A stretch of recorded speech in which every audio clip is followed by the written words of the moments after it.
You're listening to a podcast from The Word. Mark, I've been unable to sleep since reading about Kacey Musgraves' appearance on Saturday Night Live last week. You saw this. And my goodness. Did you see the clip? That's what you probably saw. I did, yeah. It's fantastic. So Kacey Musgraves plugging her new record, which is, of course, as is traditional, her post-divorce record. Everybody has to have one of these nowadays. And she got a record called Justified. Decided that somehow to celebrate her kind of independence somehow, she would appear on Saturday Night Live with the lights down, admittedly, naked. With a strategically placed acoustic guitar. But naked. anyway. Let's be clear about this. Yeah. Naked. But for naked, an acoustic, apart from a pair of cowboy boots. Cowboy boots and an acoustic guitar. But I don't think it was a confidence thing. I mean, I read a little interview and she was saying she felt really vulnerable and exposed about being single again. I felt in a naked place. So it was a little bit of a, what it basically is a genius bit of publicity passed off very earnestly as an artistic statement. Of course it is. Which is great. Of course it is. That's the way those things work. But you see, I thought beyond that. Once you've gone beyond that, Mark, wouldn't you just imagine TV studio? It's a live TV studio. There's a load of people in there. There's a studio audience from Saturday Night Live. Yeah. But apart from that, there's fellow performers, there's technicians, there's your retinue or whatever. You are on stage, sitting on a stool, and this is an important point we're going to come back to, Mark. Yeah. Naked, literally naked. Apart from the cowboy boots. And she was naked because we know that because in a brilliant piece, again, of publicity, she got all the attention for being on the show with nothing on. And then her PR 2 days later posted pictures taken from behind, from the back, to prove, there she is sitting on the stool, that she really was naked. So they get kind of two cracks at this publicity, don't they? And had to say that they got her on. Oh, sorry, yeah. Ooh, Mrs. They had to explain that they had to get her on stage wrapped in towels, didn't they? So they got her there with the lights down, wrapped in towels, and then get her settled on the stool, and then very carefully remove the towels and put the guitar there. There's all the stage guys around, as you say. There's all the crew there and everything. Oh, but Mark, I've got a question to ask you. What's the stool made of? What's the average stool that you might find at TV studio? It'd be some kind of leatherette. Leatherette. Yeah, I think so. Yeah. And if you sat naked on a thing like that, under hot studio lights, and you were called upon to make it to the fire exits in a hurry, the chances are that you would leave behind a layer of epidermis. The stool, would that make you? I mean, if you sat on any item of furniture in your house naked. It'd feel odd, wouldn't you, really? I think it would feel very odd indeed. So anyway, to test the kind of physics of this proposition, we've got something very exciting in store. Mr. Alex Gold, later on in this podcast. He doesn't know this yet. He doesn't know this yet. Our producer.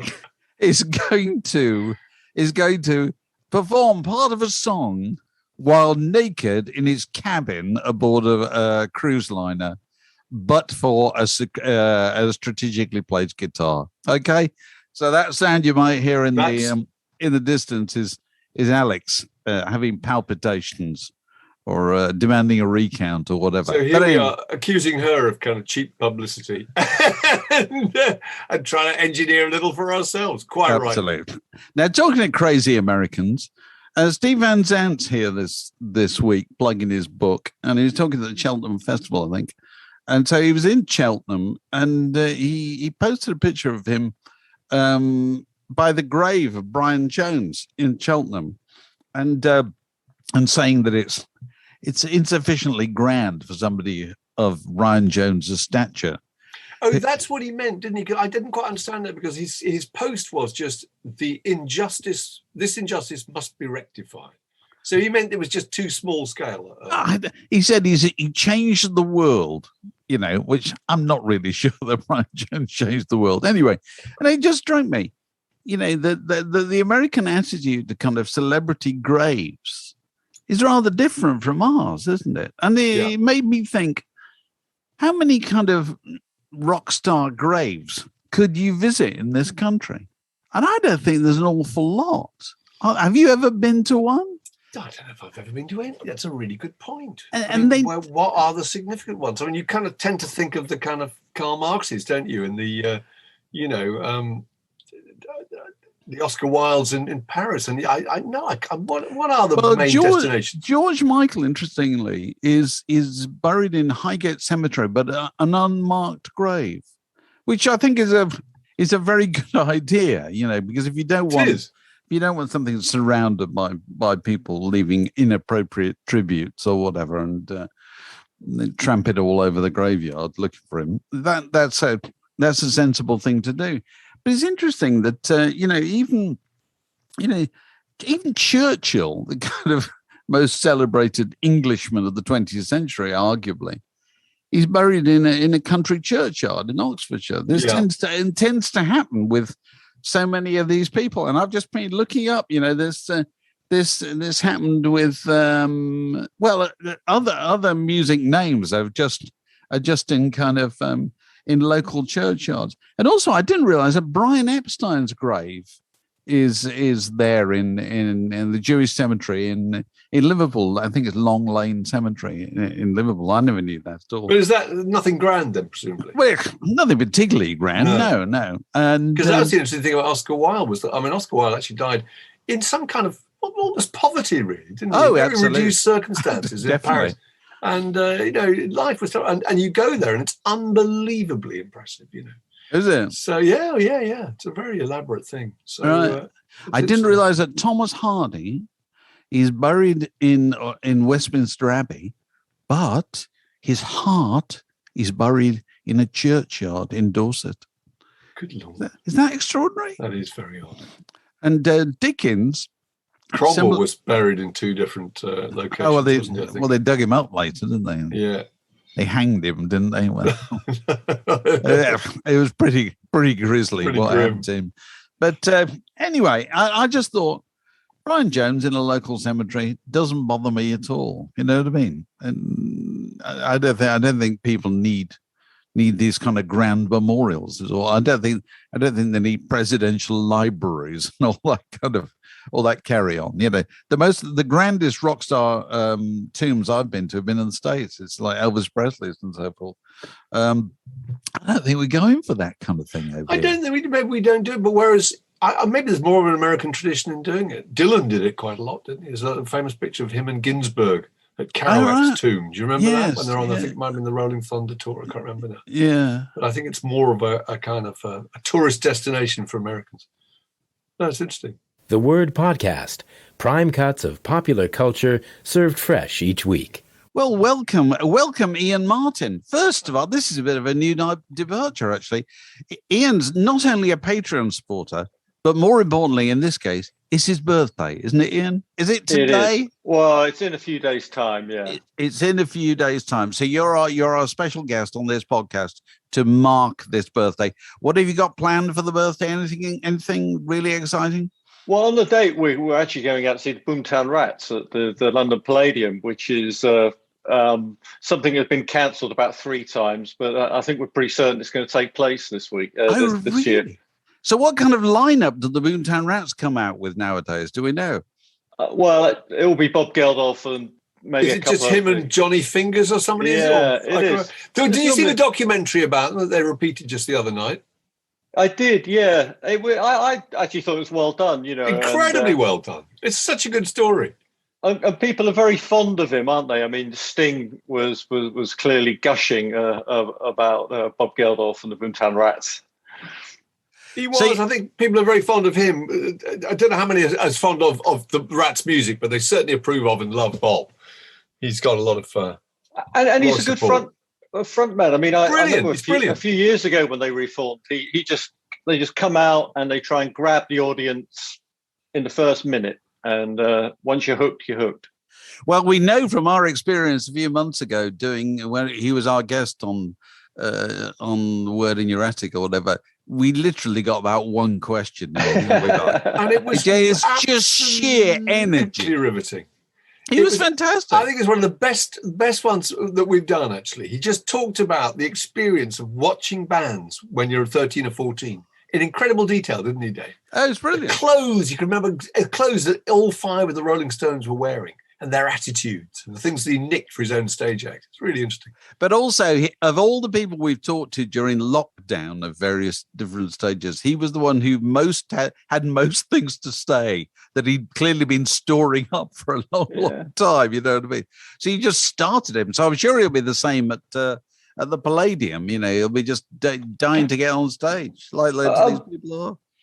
I don't know Bob Geldof, but I mean, I bumped into him a couple of times, and I think the fact that his career was up and down, actually, I think he really appreciates the highs. Yeah, completely. You know, I mean, I bumped into him at a soft play area in Clapham when he was with the kids, you know, and read, you know. That's a while ago, wasn't it? Yeah, no, it is. Yeah, they were young, but of course, you probably couldn't give a Boomtown Rats ticket away at that stage. No, so you bought the ticket for the Palladium, and this has been postponed. So you've just had this ticket sitting there for what, 18 months or something? That's right, which is a short time. I mean, I've got an Elton John ticket I've had for 4.5 years. Oh, really? Where's that? Oh, you posted about that, didn't you? Yeah, saying that you estimated he had something like £473 million of punters' money in a bank, and it had been there for 4 years. Well, I mean, I bought the ticket on the 18th of November. When I worked in music, we used to do Elton John's tour. So I thought, it's the last day of this farewell tour, I'll buy a ticket. So I bought it on the 18th of November 2018. It's been cancelled numerous times. It's now meant to take place in April 2023. That's a long way away. But that cash is sitting there earning you know, some kind of percentage, I presume. Sorry, David. And have we followed the story of Marillion's tour? Where have you seen this? Where they're well, Marillion were pioneers of kind of crowdfunding the making of albums and so forth. They've got a very well established fan base, not huge, but it's there. Yeah, and they can't get insurance to tour because the danger of something happening to them, such as has happened recently to Genesis, that somebody in the band or the touring party is positive for COVID, and therefore the whole thing's been called off for a few days or whatever. And Marillion can't get insurance to cover this, so the only way they can insure themselves is asking the fans to donate as much as they can afford, and this will be put in a kind of sealed account. And assuming the tour all goes ahead, you'll get your money back. But if the tour doesn't, or any dates have to be cancelled, your money will be used to pay the crew and the costs and the trucking and so forth. I thought it was a great test of your bond with your faith. Fans. That is, you know, asking somebody, you know, to say, all right, have you got $5,000 you can give us or something like that? That is the extra mile, isn't it? My God. I thought it was extraordinary that it had come to that, you know, but I suppose people just can't make plans with confidence, can they, really? No. And that's going to go on for a while, isn't it? Go on, carry on. I mean, I think Blondie have just cancelled their tour. They've moved it into 2022. You know, I mean, I think it's moving between borders is very difficult. Yeah. Especially if you've got members of the band or the crew that aren't vaccinated. It probably makes it quite difficult. I mean, we went to see Rick Astley and the Blossoms last night. Yes, tell us about that. Well, I mean, again, it's the modern world. I mean, I got to the venue and I said to Jill, my wife, I said, "Oh my God, I haven't got my phone, and you've got to show your COVID certification." So I said, "You go in." Sorry, where is this taking place? It's at the Kentish Town Forum. Okay, so it's about 2,000. 2,000 people there, I guess. So she went in. It was unreserved seating, so where we were, and got a seat. And I went back, got my phone, showed my COVID certification, got in. And I have to say, I mean, it's quite bizarre. So it's Rick Astley and the Blossoms, who are a young 5-piece band, I guess, from Salford, I believe. And they were doing songs of the Smiths. And I would say 65% of the audience there were Blossoms fans, so they were quite young. And sort of 35% were sort of various selections of people that recollect the Smiths. Oh, really? That's interesting. So if you're a Blossoms fan, how would you have felt about the fact they're playing Smiths? So, I mean, surely you would have been slightly aggrieved, wouldn't you? Because it was entirely Smiths, wasn't it? Yeah, it was entirely Smiths. So I mean, I suppose if you're a Blossoms fan, you just turn up, don't you? I mean, you were talking about Marillion. These are probably hardcore fans. Blossoms at the moment are probably, out of the Smiths, Rick Astley and the Blossoms, are the bigger band. You know, they've had 2 number-1 albums. They fill out big venues. It was a chance to see the Blossoms at a small venue doing something different. So if you're a Blossoms fan, you turn up and the Blossoms are what, in their 20s or early 30s? Okay. Yeah. And out front is this chap who, Rick Astley. How old is Rick Astley, for goodness sake? It's got to be in his 50s. 50? Yeah, it's got to be 50s, yeah. He's a little bit younger than me. So who's this old duffer who comes out in front of them and sings songs by another group? That's right. It's absolutely without precedent, isn't it? I can't think of anything like it. Well, I know there's been some strange sort of tie-ups, haven't there? I mean, a few years ago, we went to see Shaggy and Sting, and who would have thought that was possible? Oh, well, did they do a whole show, Shaggy and Sting? Yeah, so they alternated between a Shaggy song, a police Sting song, and one that they'd done together. It was Franz Ferdinand and Sparks. I mean, it's sort of... I think the nuance... They're more of a marriage, though, aren't they? They're from the same world. Well, Ginger Baker and Public Image Limited. That's right. There've been some classics in the past. Well, Taylor Swift and Def Leppard was another one that was the more of the bizarre. But I mean, I have to say that I don't really know the works of the Blossoms, but they can really play. I mean, they are well drilled. And Rick Astley came on, and they did Smith songs, and they started with 1 or 2 of the hits, but they did some for the connoisseurs of the Smiths. But what was interesting is the crowd seemed to know every line to every song, you know. And I mean, also it was quite joyous that because it was a young crowd. My wife had got in before I did, and as I was walking up the stairs, all I could hear was everybody singing along to Sweet Caroline. And so this whole thing match.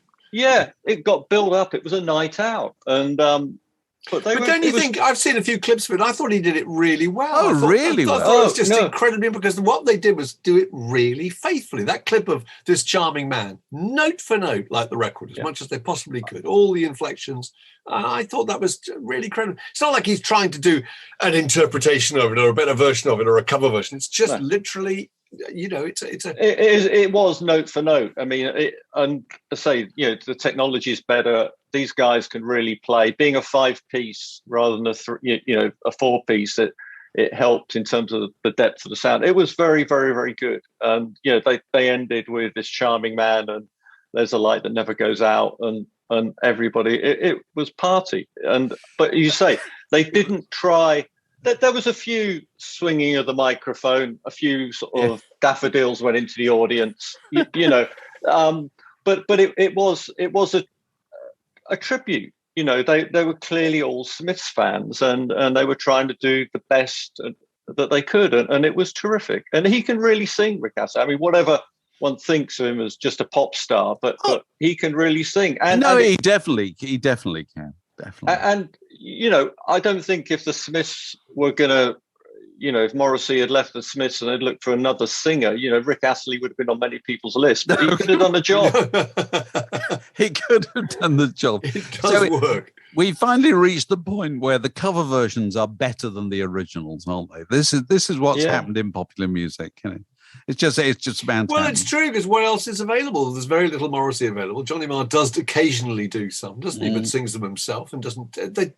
Honestly, it sounds sacrilegious to say it, but I don't think they sound as good as what you saw last night. It's just a much better version. And the key clue to the fact that Morrissey was not in the house was Ian said it was a party. That wouldn't be happening if Morrissey was there at all. So, so you're a bit of a connoisseur of these kind of strange pairings, and, you know, any more you got lined up that you're going to go and see? You got your Elton ticket. What else have you got lined up? I've got lots of obviously there's been a whole number of shows that have been moved, but Yeah, no, I try and go out and see live music at least once or twice. I mean, this week we went to see Patti Smith at the Royal Albert Hall. That was absolutely which got rave terrific. notices, didn't it? And talking of cover versions, I think her cover version of Gloria, the Van Morrison song, is just terrific. And I think she's faithful, but she puts a real spin on it. And no, she Did was. she very, do Because very the Night? She didn't on the night that we went. It was. But that she didn't do Frederick or Because the Night, so sort of but it was still as the Guardian gave it 5 stars, but it was a really good night out, and then we went to see Nick Cave as well at the Albert Hall this week. Good grief, you do get around. That's very impressive. Well, it's like buses, isn't it? We haven't had any for 2 years. No, okay, coming you on. might as well go and catch up. Yes. Well, Ian, have a very good day on your birthday. Thank you. Coming up, and you got any presents? You got your thoughts on? Well, I've got a few books. So a few books and T-shirts, I think, were on the list. So let's hope. And what's the present you're buying for yourself? When we get to our age, that becomes the big issue. How you guys been? All right. Oh, we're as ever stumbling on as babbling away as fools. Yes, at the usual spot. We're fine. Fine. So my day today is a bit like an episode of The Likely Lads. I'm a big boxing fan, so I'm trying to avoid the boxing result. Oh, really? So, good grief! Even I know that, and I know nothing. Yeah, well, I'm not going to tell you. Don't worry. I've got 2 hours to go before I can watch it on rerun, and so I've been out for a run. I've avoided all sorts of social media. I mean, you're going to spend the next 2 hours sitting underneath a cushion somewhere. And I'm bound. You can't even do what the Likely Lads did, which was go in a church. Do you remember? Because it's Sunday, and if you went to church, there'd be people in there. I went for a run along the river. Luckily, there was nobody around. That's amazing. I didn't think you can. Well, we want to know later on. Drop us a line to let us know whether you avoided finding out the result. That's amazing. Ian, thank you very much for being. Thank you very much. Take care of yourselves, guys. Okay, cheers. Happy birthday. Bye. This is a junction in the word podcast. It separates that bit from this next bit. So John Mayall has finally hung up his cowboy hat. Is that right, Mark? Well, he's announced that he's stopping touring. Do you know, it's funny. I mean, as a kid, you're always aware of the fact that he was quite old, weren't you? I mean, John Mayall was 30, I think, when Eric Clapton joined the Blues Breakers at the age of 19. So you always kind of thought of him as kind of an old kid. I didn't realize how old he was. He's 88. Right. So he's born in 1933. Amazing. He had a band called the Powerhouse 4 in 1956. I mean, that's before the Beatles even met. That's pretty senior, isn't it? Yeah, definitely. And he's one of the few guys who did national service, which I'm always really interested in, because there's something rather fascinating about the idea that, that there was a member of the Rolling Stones who was, for nearly 2 years, part of the Air Force. He was Aircraftsman Bill Perks from Penge. You cannot imagine anything more, that reeks more of the old pre-rock and roll England than the idea of Aircraftsman Bill Perks of Penge. Penge. It's like something out of the Army game, or Get Some In, or some sitcom set in the forces. Yeah, and then he, so there must be people, possibly people still alive, who remember being in the Air Force with Bill Perks and saying, and I was in the Air Force with this geezer. And then a few years later, the next time I saw him, I know. He was doing honky tonk women on top of the pop. I mean, it's quite a transformation, isn't it? It's anyway, incredible. What are the other? I've only discovered a few other. It's funny, they got away with national service. It was done away with in 1959, I think. So you had to be 18 to do it. So that means Ian Hunter and Jet Black and Ginger Baker, all that lot, didn't have to do it. None of the Beatles were there. I can only find 5 people who had, and they were Lonnie Donegan, as you'd imagine. Yeah, he was born in 1931. Yeah, he was national service in the army in Southampton. Engelbert Humperdinck. Wow, was he really? Was in the Royal Army Corps, the Royal Corps of Signals. All right. Bill Wyman, John Mayall, obviously, and the other one, and not that he's a musician, of course, is John Peel. John Peel was in the Royal Artillery as a B-2 radar operator. And I can remember interviewing him once and him telling me that he really enjoyed it. He was the very last wave of people in national service. And he loved it. He just sat around and playing records all the time. Well, it was a life-changing thing, wasn't it, for loads of people? They always say, that generation, our parents' generation, it was always the transformational experience of life, whether it involved war and violence or not, was just being in the forces. You suddenly met a load of people. You met a load of people you were taken away from home. From parts of the country and from backgrounds that you would never have come across otherwise. And, that just all... Well, my parents probably, I'm sure, would never have met if they'd moved for the war. One from the south of England, one from the north of England. Oh, really? And the whole of England was shuffled and redealt, wasn't it, at that point? Yes. Was in different places, Very well put. Shuffled and redealt. Can I just throw in my favorite bit of reading matter the last week is I found a filmography of the film roles of the late, great Irene Handl. Oh, I saw that, yes.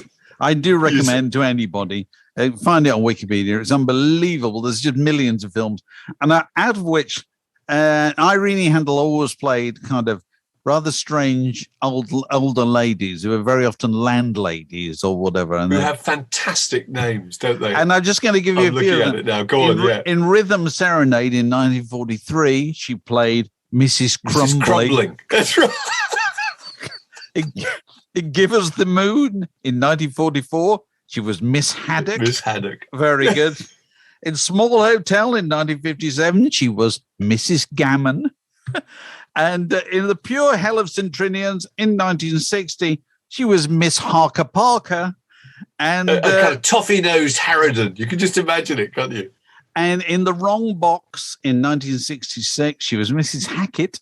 In Smashing Time in 1967, she was Mrs. Gimble. And then when you get to the later part of her career, in Confessions of a Driving Instructor in 1976, she was Miss Slenderparts. Miss Slenderparts, that's right. The following year in Adventures of a Private Eye, she was Miss Friggin. At the last remake of Beaugest in 1977, which is almost that last part, she was Miss Wormwood. So God bless. That is genius. God bless the memory of Irene Handl. I love Irene Handl. Anyway, have you seen the pictures of Cliff Richard on tour? Cliff's trousers? I have. Well, he's back on stage, isn't he? Aged 80 or whatever. People are getting very surprised about the fact he's still going. But why not, for God's sake? Oh, absolutely. He was described in the news story as the triple vaccinated singer who delighted a crowd of adoring fans with a 2-hour set. These first performances of 2 hours. I love the idea he's now a triple vaccinated singer. I do. He's wearing an unbelievable pair of trousers that I think even a 15-year-old would feel were pretty adventurous and racy. They're made of rubber to me, but they're the kind of trousers that was it Tom Hibbert or Sylvia Patterson back in the days of Smash Hits? Probably Sylvia would have described as perv breeks. Perv breeks. They are absolutely the image of perv breeks. So I do recommend having a look at those. Sadly, let's not forget though that Tony Bennett was still touring when he was 95. That's pretty good, isn't it? Well, they only recently stopped. He did a gig with Lady Gaga, I think this year actually. That's pretty amazing. Well, B.B. King retired. How old was he? 89? He was 89. No, he retired in his 70s and came back. Because they can't be at home. Just can't be at home. They're no use at all unless they've got something to aim at. And how many live musicians say that at 8 o'clock in the evening you get that kind of sudden burst of adrenaline. Yeah. You're kind of programmed to go on stage. You feel you should be doing it, So he kept going, and I think just had to give up a couple of tour dates because he wasn't feeling very well, and then popped his clogs. God bless him. What a way to go. Fantastic. So talking of veteran musicians, we'll be back in a moment with our favourite veteran musician, Alex Gold. The Word Podcast. Fix yourself a drink and it's like being in the pub. Okay, we're back. And it's our very own Kacey Musgraves. As promised, honestly, those who are not Patreon supporters will simply be listening to this. They won't be seeing what we're seeing, which is that Alex Gold has volunteered, or actually I volunteered him, to test out the kind of physics of doing what Kacey Musgraves did on Saturday Night Live, which is performing a song naked, but for a guitar. In her case, it was a large acoustic guitar. In Alex Gold's case, what is it, Alex? What have you got there? It's a large electric guitar. It's a large electric guitar, but you are naked apart from a few beads. A few beads and a John Lennon wig. And John Lennon wig. We should explain. It's part of your day job because you're on a Mediterranean cruise ship where you appear as one of the Beatles every night. However, with clothes. But with clothes. Now you have spent hours, many hours performing on stage with clothes, with musical instruments. Is this your first time naked, Alex? Doing this? I might have offered the odd and unlucky lady occasional naked serenade. Oh right, but so before breakfast, would you like to hear a self-penned classic? I'll get me coat. Yeah. So play us a little bit of something, Alex, and I want to know how it feels. Go on. Okay, here we go. Can you hear that? Yeah, I can hear it. Go on. Okay, nice. Let's hope I can sing at this time in the morning.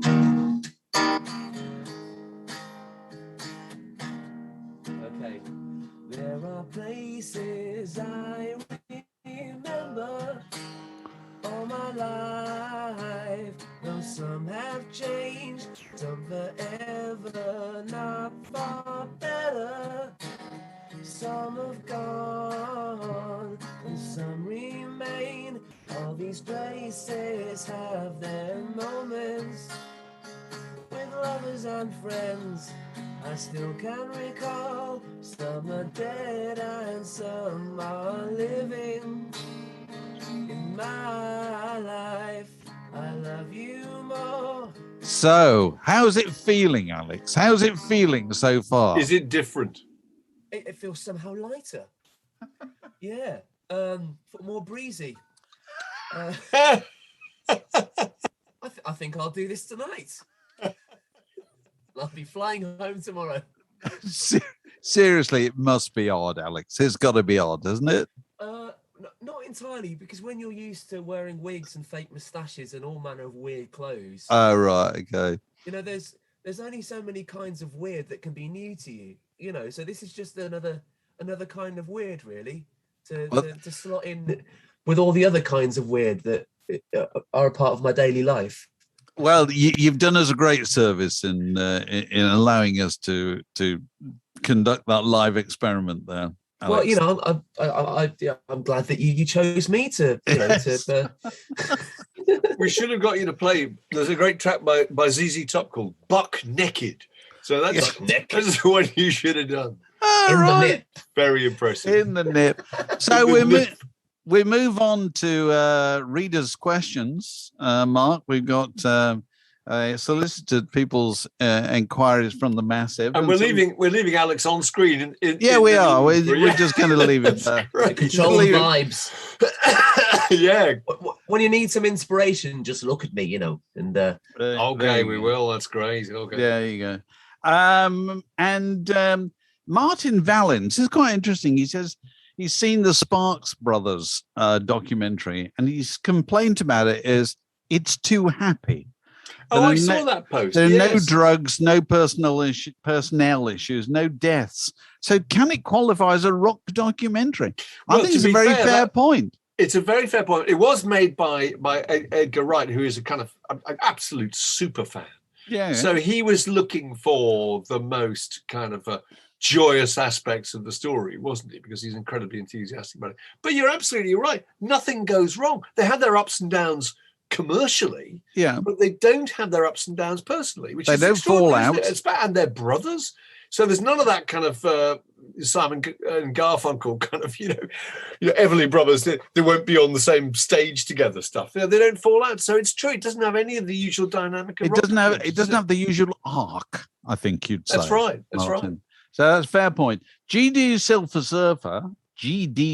Surfer says, what short songs would you put on a playlist that was going to be less than 30 minutes in total? So loads and loads of short songs. He nominates I Feel Fine by the Beatles. Is that particularly short? I suppose it is. Del Shannon's Runaway, Pictures of Lily by The Who. There's a Small Faces. I think it was an A-side. Is it called Just Passing? Do you know that, Alex? You've done the Small Faces many times.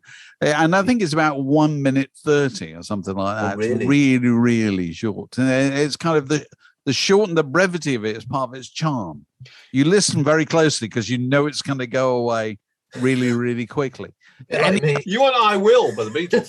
I Will by the Beatles is something ridiculous. Is it 1 minute 45 or something? It's just perfect. And also Song 2 by Blur, which I adore. Blur, yeah. How long is that? That's about 2 minutes, isn't it, Magic? 2 minutes, yeah. But all those early Beatles songs, they're all about 2 minutes. Yeah. No, I suppose what he's talking about is stuff that's distinctly below 2 minutes, shorter than 2 minutes. Interesting point. We'll throw that home to the massive people who no doubt got suggestions. Paul Murray wants to know what's the most essential record label. And I'm very glad you came to me with this question, Paul, because you know the answer, Dave. I know the answer. It's Atlantic Records. Okay, it's just simple. All right, that's that clear enough. That's what. No room for argument. No room at all. David Hill says, when 70s bands cut their hair, ELP, yes, etc., did their creativity diminish? I think that's a fair point. That's a brilliant point. That's a fair point. So is it a Samson-like kind of strength loss here, is it? Yes. Well, didn't ELP make a record? I think I'm right. They did. They make a record called Love Island or something like that. It was good. It was named after an island of some kind. And they all had the haircut. And they just look weird with short hair. Well, ELP, they just didn't look like ELP. It just didn't work at all. Didn't work at all. No, I was thinking, who was I thinking about the other day? That somebody was still touring. And, well, it's the same old thing we always think, when people are still touring, it's because they've kept their hair. Bruce Dickinson carried it off. Bruce Dickinson had about 3 yards of unconditioned hair lopped off at one point and still came across as Bruce Dickinson. So, there are exceptions. But the rest of the band kept their long hair, though, didn't they? So That's true, they did. They were propping his lack of hair up. Yeah. Hair to spare. Yeah. Brian Cannon Hunter wants to know, Mark, if you and I were offered any other TV work afterwards. God, what do we do now? Just lie and say, oh, my God, I was inundated with stuff. God, I don't think we did. We'd VH1 years later. Oh, we did VH1. That's true. We did VH1. Yeah, and we did. I did odds and ends. Just really the odd thing. I did a thing for the British Museum once, but we were never off any programs, were we? I don't think. I don't think so. Certainly no. I don't think so. Keith Astley, of course, who we know, there is a large increase in the number of people wearing flares. Do you think we will see the return of the loon pant and the greatcoats? Now, that's interesting because it did come back in 89, didn't it? Big time.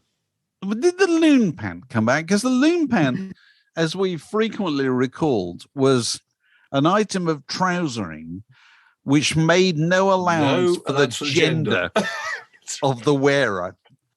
And so if you see pictures, and you can still see pictures of Robert Plant. Usually Robert Plant wearing it, exactly. Robert Plant or Paul Rogers or whatever, wearing the loon pant without, shall we say, any support.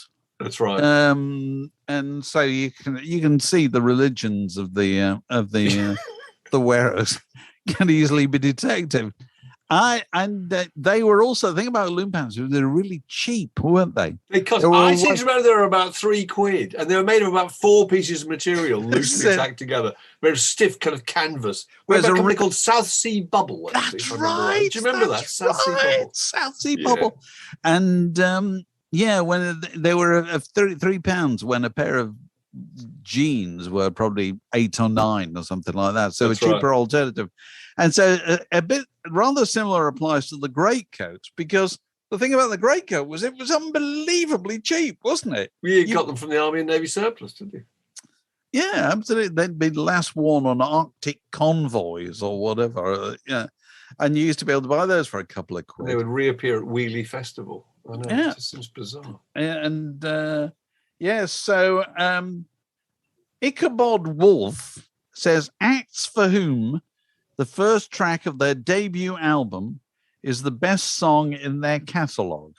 I saw that and I could not believe there can be any examples, because how can the best thing you ever did be the first thing you ever did and you could not improve at all? I mean, go on. What would that make? The Beatles would be, I saw her standing there. Well, that's pretty good. It is. It's very good. Pretty good start. It's not the best thing in that category. GD Silver Surfer says, apparently, and you're the Oasis expert, Alex, Supersonic, is that the first track on the first Oasis album? No, it was the first single, but it's track number 7. Good. Good knowledge. Oh, dear. Okay, well, we can't... The first track's Rock and Roll Star, which some would actually argue encapsulates everything Oasis are meant to be, but not my personal favourite for sure. John Med says, I hate to upset Mark, but Queen are already, this is a bit of an emotive phrase coming up, Mark, wiping the floor with the Beatles.